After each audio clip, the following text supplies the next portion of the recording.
Shalom, shalom encore, que Dieu vous bénisse. J'espère que l'exhortation de la dernière fois vous a fait du bien. J'espère que tu cherches un peu plus d'intimité avec Jésus pour recevoir les bonnes grâces, pour recevoir les faveurs, pour recevoir les secrets de quelqu'un. Il faut le connaître, il faut être proche de lui, il faut marcher avec lui. Comme Dieu a dit à Abraham, marche devant ma face et sois intègre. Abraham a reçu l'information de ce que Dieu voulait faire à Sodome et Gomorrhe. Ça a permis à Abraham d'intercéder pour Sodome et Gomorrhe. Ça a permis à Abraham de pouvoir sauver Lot et sa famille. Marche dans l'intimité avec Dieu et tu verras. Seigneur, merci pour ce temps que nous allons encore passer avec toi. Merci de toucher une vie au nom de Jésus. Merci vraiment à vous encore qui nous suivez, à vous qui écoutez ces révélations-là, ces exhortations que nous faisons. L'objectif, c'est vraiment que chacun puisse se reconnecter avec Jésus. Aujourd'hui, j'aimerais parler de quelque chose. Bien-aimé, la Bible dit que on ne peut pas être agréable à Dieu sans la foi. Et j'ai cherché un peu, je n'ai pas tout listé, mais il y a un mot qui revenait souvent dans la bouche de Jésus. Va, ta foi t'a sauvé. Va, qu'il te soit fait selon ta foi. Ça revenait souvent dans la bouche de Jésus. Et Hébreux 11 dit que la foi, c'est la ferme assurance des choses qu'on espère et une démonstration de celles qu'on ne voit pas. La foi, c'est croire fermement que ce que Dieu a dit pour nous, cela va s'accomplir. La foi, c'est laisser Dieu nous mener, nous conduire là où il veut, même si on ne comprend pas le chemin qu'il prend, même si on ne sait pas où on va, faisons-lui confiance pour nous amener à bon port. Amen. Tu ne peux pas recevoir de Dieu sans la foi. Tu ne peux pas être agréable à Dieu sans la foi. Tu ne peux pas être là où Dieu veut que tu sois sans la foi. Tu ne peux même pas être sauvé sans la foi. Amen. La foi, c'est l'un des éléments les plus importants pour le chrétien. C'est d'ailleurs par la foi qu'on vient à Jésus. C'est par la foi qu'on reçoit Christ. C'est par la foi qu'on reçoit l'esprit de vie. La Bible dit que Jésus a dit, ne quittez pas Jérusalem jusqu'à ce que celui que je vous ai promis, le consolateur, le défenseur, vienne. C'est parce que les disciples ont cru qu'ils sont restés dans la chambre haute et qu'ils étaient 120 quand Jésus a descendu l'esprit sur leur vie 10 jours après l'ascension. C'est par la foi. Tout ce qu'on veut recevoir de Dieu, on reçoit cela par la foi. Bien-aimé, je peux prophétiser sur ta vie, selon ce que Dieu me montre aujourd'hui. Mais si tu n'as pas la foi, ça ne se réalisera pas dans ta vie. C'est pour cela que la Bible dit, si la prophétie tarde, attends-la, grave-la, parce qu'elle va s'accomplir. Et le délai d'accomplissement va dépendre de comment tu vas croire à ce qui t'a été annoncé. Bien-aimé, la Bible dit en Marc 10, 51-52, va, ta foi t'a sauvé. Pardon, il s'agit de Bartimée. Quand Jésus lui a dit, que veux-tu que je fasse pour toi? Il n'a pas demandé l'or, il n'a pas demandé l'argent, il n'a pas demandé machin. Bartimée, selon les écrits, était issu d'une famille riche. Bartimée, fils de Timée, issu d'une famille quand même riche. Mais la richesse de sa famille n'a pas permis à Bartimée de pouvoir voir clair. Il était devenu, entre guillemets, mendiant. Mais est-ce qu'il était au bord de la route parce qu'il espérait voir Jésus passer, ou bien il a toujours été là mendiant à cause de sa situation? Est-ce que sa famille l'a chassé? Ça, l'histoire ne le dit pas, ou si ça le dit, je ne le sais pas.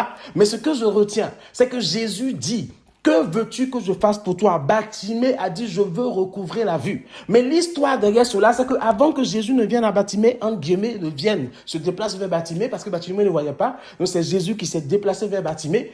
Avant qu'il ne vienne, la Bible dit que Bartimée a crié plus fort.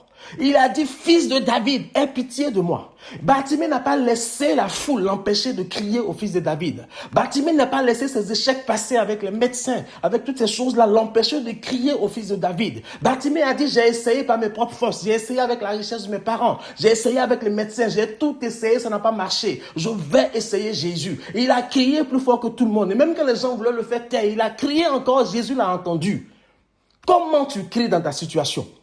Comment est ton cri? Un cri de désespoir ou un cri d'espoir, un cri d'espérance, un cri de force parce que tu as la foi, un cri de foi. Comment tu cries à Jésus dans ta situation? Et la Bible dit que Jésus lui a dit, Que veux-tu que je fasse pour toi? Il a dit, je veux retrouver la vie. Jésus a dit, va, ta foi t'a sauvé. Bartimée a été guéri parce qu'il avait la foi en Yeshua qui passait. Et sa foi l'a sauvé. Bien-aimé, Jésus ne peut pas agir dans ta vie si tu n'as pas la foi en lui. Ça là, c'est pas possible. Même ceux qui ne sont pas chrétiens, ceux qui sont dans un monde mystique, ceux qui sont ailleurs, ils ont besoin de foi. Ils ont besoin de croire pour que ce qu'ils demandent à leur Dieu se passe. Et nous, on espère qu'on ne croit pas. On va passer notre temps à dénigrer Dieu, à murmurer, à le rendre responsable de ce qui nous arrive. Et puis, on veut voir quelque chose dans notre vie. Ça ne marche pas comme ça. Ça ne marche pas comme ça. De la même manière que ton cœur a mal. Quand on te dénigre pour les choses que tu n'as pas faites, c'est comme ça aussi. Dieu est triste. Dieu a mal quand on le dénigre pour les choses qu'il n'a pas faites. Dieu ne sera jamais, mais jamais responsable de ce qui se passe dans ta vie. Tes choix sont tes choix, tu les assumes. Amen. Mais si tu crois que Dieu peut te sauver, c'est alors qu'il va te sauver. Bartimée a été sauvé par la foi. Il a été sauvé par la foi. Amen. En Luc 17, on lit que Jésus a guéri 10 lépreux. Il a guéri 10 lépreux. Mais la Bible dit que il s'est trouvé un seul lépreux qui est revenu pour dire merci à Jésus. Jésus a dit, mais où sont passés les 9 autres? Et il a dit à ce lépreux, va, ta foi t'a guéri. D'autres versions disent, va, ta foi t'a sauvé. Il s'agit encore de foi qui a sauvé. La main de Dieu est sur ta vie. Mais c'est ton incrédulité qui bloque cette main. C'est ton incrédulité qui empêche la main de Dieu d'agir. La Bible dit que Dieu nous entend. La Bible dit que Dieu nous voit. Il nous entend. Mais ce qui l'empêche d'agir, ce sont nos fautes, ce sont nos péchés. Mais on peut ici aussi ajouter, c'est notre manque de foi. Tu t'approches de Dieu sans foi. Mais comment tu veux le voir agir? Et souviens-toi de Meshach, Shadrach et Abednego. Ils ont dit que roi, on ne se prosternera jamais devant ta statue. Parce que notre Dieu va nous sauver de cette fournaise. Et même si notre Dieu ne nous sauve pas de cette fournaise, jamais on ne se prosternera devant cette statue. Et ils avaient une foi qu'on a pu appeler de qualifier de foi de fournaise, foi de feu, tout ce que vous voulez. Mais ils avaient la foi. La foi, c'est la condition, l'une des conditions importantes, suffisantes, nécessaires, sine qua non, pour que nous soyons agréables à Dieu, pour voir la main de Dieu dans notre vie. Va, ta foi t'a sauvé. Est-ce que Jésus peut te dire cela? Amen. En Matthieu 8, du verset 10 au verset 13, on parle du centurion. Il a dit, moi j'ai des hommes à mon service. Je dis à tel fait ça, il le fait. Je dis à tel fait ça, tu le fais. Jésus, tu n'as même pas besoin de venir. Dis seulement un mot et ma fille sera guérie. Jésus dit qu'il te soit fait selon ta foi. On parle encore de foi, bien aimé. Tout ce que tu veux obtenir de Dieu, tu l'obtiens par la foi. Même le salut, tu l'obtiens par la foi. Amen. Il faut que tu comprennes que Dieu dit que ses projets pour toi, c'est des projets de paix, de bonheur, non de malheur. Si jamais tu as l'impression que les projets qui s'arrivent dans ta vie, c'est le malheur, demande-toi ce qui n'a pas marché. Dieu peut te faire passer par des épreuves. Pardon, parce qu'il n'y a pas de foi sans épreuve. C'est les épreuves qui révèlent notre foi. C'est les épreuves qui montrent le degré de foi, le niveau de foi qu'on a. Et si c'est Dieu qui permet ces épreuves-là et que tu gardes la foi, tu t'en sortiras. Mais si tu te crées des épreuves par ton incrédulité, par tes propres choix personnels, Dieu n'y est pour rien. Où est ta foi, femme? Où est ta foi, homme? Fils, fille de Dieu, où est ta foi? Va, ta foi t'a sauvé. Va, ta foi t'a guéri. Va, qu'il te soit fait selon ta foi. Tu as besoin de foi pour rentrer en possession de ce que Dieu veut pour toi. 2025 est en train de finir. Aie la foi. Si en 2025, tu n'as pas eu de foi, aie la foi pour 2026. Marche avec Dieu. Aie la foi. Connais le Dieu qui est ton Père et aie la foi. Amen. Aie la foi. Ne regarde plus à gauche, ne regarde plus à droite. Lève les yeux vers Yeshua et garde la foi. Il t'a promis des choses que tu n'as pas vues en 2025. Garde la foi. Il y a des choses dans lesquelles tu espérais qui ne sont pas arrivées. Garde la foi. La promesse de Dieu court pour toi, mais aie la foi. Amen. En Luc 7, verset 50, Jésus a dit à la prostituée, ta foi t'a sauvé. Ta foi t'a sauvé. Cette prostituée-là a versé un parfum de grand prix sur les pieds de Jésus. Elle a fait des bisous aux pieds de Jésus. Les théologiens ont dit que ce parfum-là était un parfum de grand prix qui pouvait payer quelqu'un sur 1 an. Elle a versé ça sur Jésus parce qu'elle avait la foi que Jésus allait lui pardonner, que Jésus était le Messie qui allait lui pardonner. Jésus lui a dit, ta foi t'a sauvé. Donc la foi, c'est pas une option quand on est en Jésus. La foi, c'est un élément important dans notre marche avec Jésus. Il faut qu'on ait la foi. On ne peut pas être agréable à Dieu si on n'a pas de foi. On ne peut rien recevoir de Dieu si on n'a pas de foi. La Bible dit que quand Daniel s'est rendu compte que 70 ans sont passés, alors qu'il était encore à Babylone, il a pris les écrits, il a vu, il a dit, Seigneur, voici ça. Donc Daniel avait la foi que parce que 70 ans sont passés, sa prière va monter et qu'il sera exaucé. Et la suite nous montre que sa prière a été exaucée, même si l'ange a été retardé. Et la foi. Amen. Quand on prend Luc 8, verset 48, Jésus dit ici à la femme qui a touché son vêtement pour être guérie, ma fille, ta foi t'a sauvée.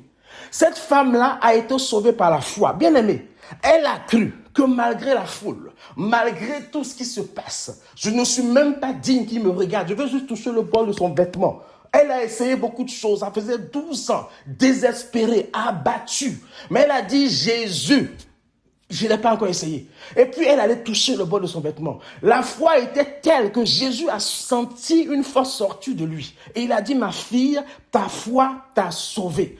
Comment tu touches Jésus? Comment tu viens toucher Jésus? Comment tu touches le bord de vêtement de Yeshua? Est-ce que tu viens juste par désespoir, je vais quand même essayer, on ne sait jamais? Ou bien tu viens avec assurance en disant que je vais toucher le bord de son vêtement et moi aussi je serai guéri. Ma situation va changer, ma situation va bouger. Est-ce que Jésus peut te dire, ma fille, ta foi t'a sauvé? Est-ce que Jésus peut te dire, mon fils, ta foi t'a guéri? Mon fils, ta foi a ouvert une porte. Mon fils, le travail est trouvé parce que tu as la foi. Mon fils, ton couple est sauvé parce que tu as la foi. Est-ce que Jésus peut te dire ça en ce mois de décembre? Gardons la foi. Et le dernier texte que j'aimerais toucher aujourd'hui aussi, c'est Matthieu 15, verset 28. Cette femme-là qui a dit à Jésus, mais les enfants, les petits chiens mangent des miettes qui tombent en dessous de la table. Et Jésus lui a dit, femme, ta foi est grande. Femme, ta foi est grande. J'ai pris tous ces éléments-là pour qu'on comprenne que on ne peut pas demeurer dans la maison de Dieu. On ne peut pas prétendre être enfant de Dieu. On ne peut ne pas avoir la foi en celui qui est capable de changer notre situation. Et pour que la situation change, il faut que tu aies la foi. C'est une grâce, c'est vrai. Et cette grâce-là, il faut que tu aies la foi. Amen. C'est par la foi qu'Abraham crut et cela lui fut imputé à justice. La Bible dit en hébreu qu'ils ont eu tellement de foi, tous ces patriarches, que Dieu a été honoré d'être leur Dieu. Est-ce que Dieu peut dire qu'il est honoré d'être ton Dieu à cause de ta foi, à cause de ton niveau de foi? Jésus dit, il faut que je sois juste petite comme un grain de sénévé. Parce que cette foi-là, si elle est petite, quand elle rentre en terre, elle va grandir. Elle va se nourrir de la vie de Dieu, elle va se nourrir de l'intimité avec Dieu, elle va se nourrir de la connaissance avec Dieu. Et elle va grandir. Femme, où est ta foi? Homme, où est ta foi?